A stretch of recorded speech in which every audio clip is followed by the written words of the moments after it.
Hanya kenapa saya mau beritahu kepada saudara, kalau saudara dibawa ke padang gurun sama Tuhan, mengucap syukur, saudara ada di dalam daftar elit.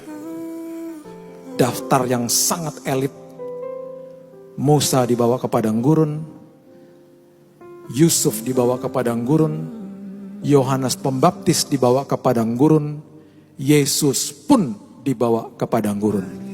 Dan semua orang tokoh Alkitab yang dibawa ke padang gurun, ketika mereka keluar dari padang gurun, mereka menjadi manusia-manusia dahsyat bagi Tuhan. Dahsyatnya luar biasa.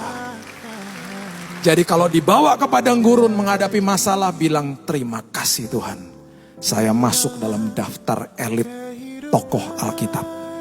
Makanya kenapa ketika manusia dibawa ke padang gurun dengan kesulitan hidup yang betul-betul overwhelming, memukau manusia. Aduh Tuhan, sulit sekali hidup ini. Sakit Tuhan. Ditipu Tuhan saya. Disakiti hatiku Tuhan. Ketika Tuhan bawa saudara ke padang gurun, itu tempat favoritnya dia untuk bicara sama saudara. Karena kita gak ada pengharapan lain kecuali dia. Makanya untuk mengambil atensi kita, seringkali atau kadangkali kita dibelokkan sama Tuhan masuk ke padang gurun. Di situ dia akan banyak bicara pada saudara dan saya. Dan ketika itu terjadi, ikuti teladan Yesus ketika dia ada di padang gurun. Saya tutup dengan ayat ini saudara. Yesaya 48 ayat yang ke-10 dan 11 mengatakan begini. Sesungguhnya aku telah memurnikan engkau, namun bukan seperti perak, tetapi aku telah menguji engkau dalam dapur kesengsaraan. Perhatikan ayat 11. Aku akan melakukannya oleh karena aku. Jadi kalau dalam tanda kutip kita masuk ke dalam kesengsaraan hidup, dalam padang gurun, ya, diajak sama Tuhan ke padang gurun, itu semuanya karena dia. Kenapa?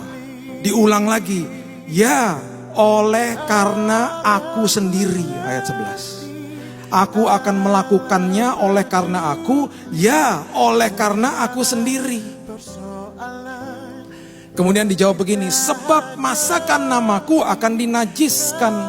Dengan kata lain begini, ketika saudara diajak masuk ke dalam padang gurun, firman Tuhan katakan, engkau aku percaya, karena ketika engkau melewati padang gurun ini, engkau tidak akan menajiskan namaku. Yang ada adalah engkau senantiasa mengucap syukur, dan itu membuat hati aku bangga atas hidupmu. Kalau aku kasih padang gurun ini kepada yang lain, dia akan mencak-mencak, dia akan komplain, dia akan mungkin menghujat namaku. Tapi engkau beda. Dan aku tidak mau namaku dinajiskan sama yang lain.